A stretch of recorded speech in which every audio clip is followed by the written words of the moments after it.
ನಾವು GPA ತಗೊಂಡಿದ್ದೀವಿ ಅಂತ ಹೇಳಿದೀವ? ಪಾಪ ಅವರು ಊಹೆ ಮಾಡ್ಕೊಂಡ್ರೆ ನಾನೇನು ಮಾಡಲಿ? ಹೇಳಿಲ್ವಲ್ಲ.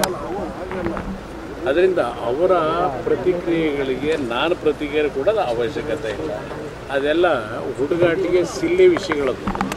ನಾವ್ಯಾರು ಏನು ದೇವೇಗೌಡರ ಕುಟುಂಬದವ್ರು ನಾವ್ಯಾರು ಗುತ್ತಿಗೆ ತಗೊಂಡಿದ್ದೀವಿ ಅಂತ ಹೇಳಿದ್ರೆ ಒಪ್ಕೊಳ್ಳೋಣ. ನಾವು ಜನಗಳ ಬದುಕಿ ಏನೇ ಇದ್ದರೂ ಜನಗಳ ಕಷ್ಟ ಸುಖದಲ್ಲಿ ನಾವು ಚುನಾವಣೆಗಳು ಸೋತಿರಲಿ ಗೆದ್ದಿರಲಿ ಜನಗಳ ಕಷ್ಟ ಸುಖದಲ್ಲಿ ಭಾಗಿಯಾಗಿ ಜನಗಳ ಪ್ರೀತಿ ವಿಶ್ವಾಸದಿಂದ ಈ ಕುಟುಂಬ ಇಲ್ಲಿವರೆಗೆ ಬದುಕು ಬಂದಿದ್ದೇವೆ.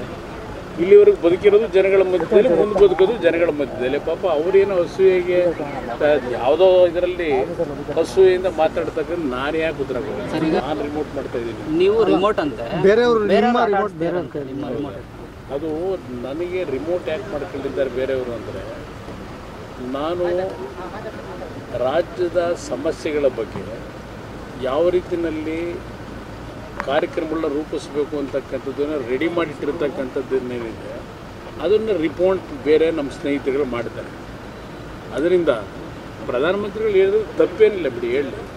ಇವತ್ತು ಈ ಸರ್ಕಾರದಲ್ಲಿ ನಾನು ಕೈಗೊಂಡಂಥ ಕಾರ್ಯಕ್ರಮಗಳು ಒಂದು ರಾಜ್ಯದ ಮುಖ್ಯಮಂತ್ರಿಯಾಗಿ ನರೇಂದ್ರ ಮೋದಿ ನೇರವಾಗಿ ವೇದಿಕೆ ಮೇಲೆ ಎಲ್ಲಿ ಬೇಕಾದ್ರೂ ಚರ್ಚೆ ಮಾಡೋಕ್ಕೆ ತಯಾರಾಗಿದ್ದೇನೆ.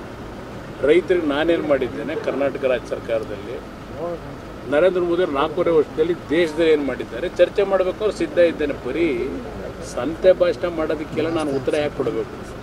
ಅವರ ಭಾಷಣಗಳು ನೋಡಿದ್ರೆ ಅವರ ಸಂತೆ ಭಾಷಣ ಇರತಕ್ಕಂಥ ಯಾಕೆ ರೈತರು ಸಾಲ ಮನ್ನಾ ಮಾಡಿರೋದಕ್ಕೆ ರೈತ ವಿರೋಧಿ ಸರ್ಕಾರನ? ನರೇಂದ್ರ ಮೋದಿಯವರು ರೈತರ ಸಾಲ ಮನ್ನಾ ಮಾಡಿದ್ರೆ ಪಾಪದ ಕೆಲಸ ಅಂತ ಹೇಳಿದ್ದಾರಲ್ಲ, ಅದಕ್ಕೆ ಅವರು ರೈತರ ಪರನ? ಉತ್ತರ ಪ್ರದೇಶದಲ್ಲಿ ಮೊನ್ನೆ ಏನು ಹೇಳಿದ್ದಾರೆ ನರೇಂದ್ರ ಮೋದಿಯವರು? ರೈತರ ಸಾಲ ಮನ್ನಾ ಮಾಡ್ತಕ್ಕಂಥದ್ದು ಪಾಪದ ಕೆಲಸ ಅಂತ ಹೇಳಿದ್ದಾರೆ. ನಾನು ಸಾಲ ಮನ್ನಾ ಮಾಡಿದ್ದು ಪಾಪದ ಕೆಲಸ ಅವ್ರ ಲೆಕ್ಕದಲ್ಲಿ. ನಾನು ರೈತ ವಿರೋಧಿ, ನರೇಂದ್ರ ಮೋದಿಯವರು ರೈತರ ಪರ ಅಲ್ಲವೇ? ಜನ ತೀರ್ಮಾನ ಮಾಡ್ತಾರೆ. ಬನ್ನಿ.